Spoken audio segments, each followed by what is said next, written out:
We're back, Seven Rivers Racing here on KQEG TV. I'm Dan Dykert, like Al Losi.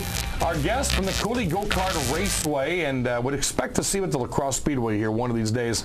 Drives the City Auto Sales #8 go-kart, Nate Butterfield. Nate, welcome back to the program. I've been following you for what, about 4 or 5 years now, as long as I was announcing at the Coulee Go-Kart Raceway. How long have you been behind the wheel of a go-kart? About 6 or 7 years. So you started at what age? 7 or 8. And what got you fascinated with go-karts? Why decide to race? We were actually going down to the Dells to watch a race, and Brent was in his RV, and I pulled up in the front seat, and he asked if my dad wanted to buy a go-kart. So just kind of started from there. So you put your dad in debt at age 7. Pretty much. And you don't mind it. Nope.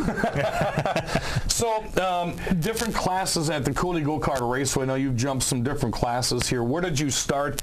And talk about the class you're in this year. Well, I started at the rookie carts. They have a Briggs gas motor. And this year I'm in a bigger restrictor plate. And it's a methanol. It's faster. Mm-hmm. And for a lot of people that would think go-karts, and all of a sudden he throws out the term restrictor plate, you'd think NASCAR. What does a restrictor plate do to a go-kart? It restricts the airflow, so, you know, we have some classes out there with no restrictor plates, and they're ripping around pretty quick.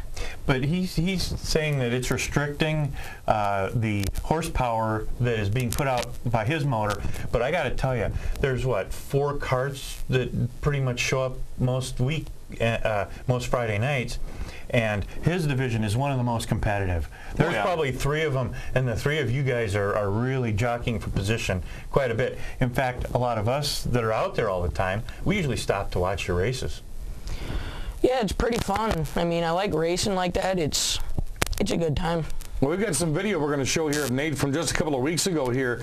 That's kind of interesting to note as we run this video that Joe Nemechek's son, John Nemechek, was 15 years old at the Milwaukee Mile. He started go-kart racing as well. So what you see right here, you never know. I mean, Nate could be the next John Nemechek at one of these big tracks, even though, well, age-wise, you're about the same age as John is. Yeah, he turned 15 Monday.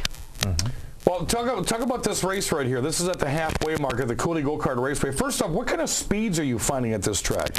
My dad says he's guessing around 55 hitting the start-finish line. Does it feel like it? It feels like we're going a lot faster. Mm-hmm.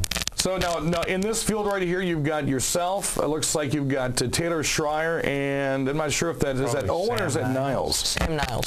Okay, so kind of walk us through this race right here. I mean, this is a tight 3-car shootout. They're always tight. The first couple laps, I got to the inside of Sam. He got away from me, and I got up into the side of him, and I locked up the brakes, and we only have rear brakes in these things, so I spun it right around and came back and got in an incident with Steve Owen, and then passed Sam Niles, and I tried to get by Taylor, but I just couldn't.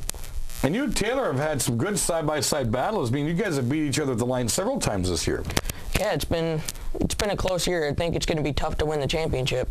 So now you've got 4 or 5 carts that run in this specific division as a white flag is already here. Where do you sit point-wise? I'm just trying to think, how can I get around her? It was tough, and you can see I used the apron, and she didn't win by much. So when you look at now in this class, for the folks that don't know, at Coulee Go-Kart Raceway, you're running for points as well. Yeah. Where are you? First, second, third, last? First in points. And your point structure is kind of weird. How does that break down? Because at La Crosse Speedway, we pretty much know how many points you get for qualifications and heat races and feature wins. How does it work at Coulee? I believe it's 50 points for a heat race win, and then 100 points for a feature win. And what's your luck been like so far this year? It's been pretty good. I mean, I've only lost a few races. And that's heat and feature race combined? Yeah, including all the races.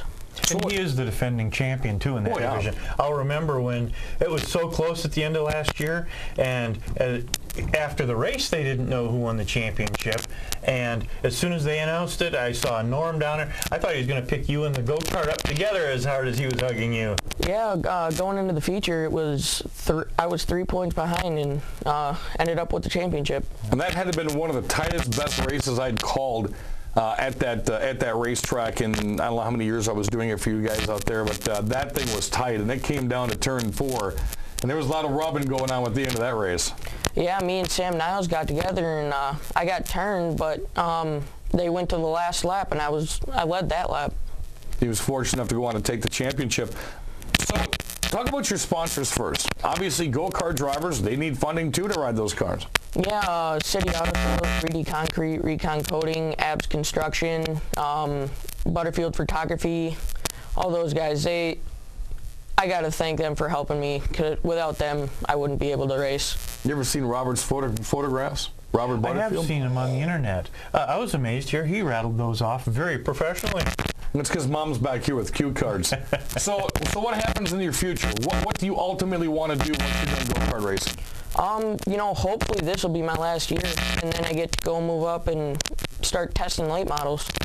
So you're going to go no Thunder Stocks, no Sportsman, no Limit. You just want to go right to the lates. I just want to go right to the late models. So are you going to make your dad pit for you? Oh, yeah. So you're going to bark commands out at him? Oh, yeah. He's going to kind of like that. Yep. I watched him go back and forth many times in Milwaukee, and it was really, really cool. So Nate Butterfield running in a nice class of the Go-Kart Raceway this year. He's a hands-on kid, too. I tell you what, he knows the terminology. He knows what the parts are. He knows what he's got to do and what his responsibilities are, whether it's the go-kart or a late model, and just did a fantastic job over the past couple weekends at the Milwaukee Mile. We're going to teach you how to do some videotaping, though, because as we were cutting up some video, I don't want to see your shoes anymore. Yeah. Nate Butterfield, our guest, and of course, I know you want to thank your dad, Paul. Yeah. Look right there. Thanks, Dad. There we go. Got to make sure. And Mom's off camera. You better thank her, too. No.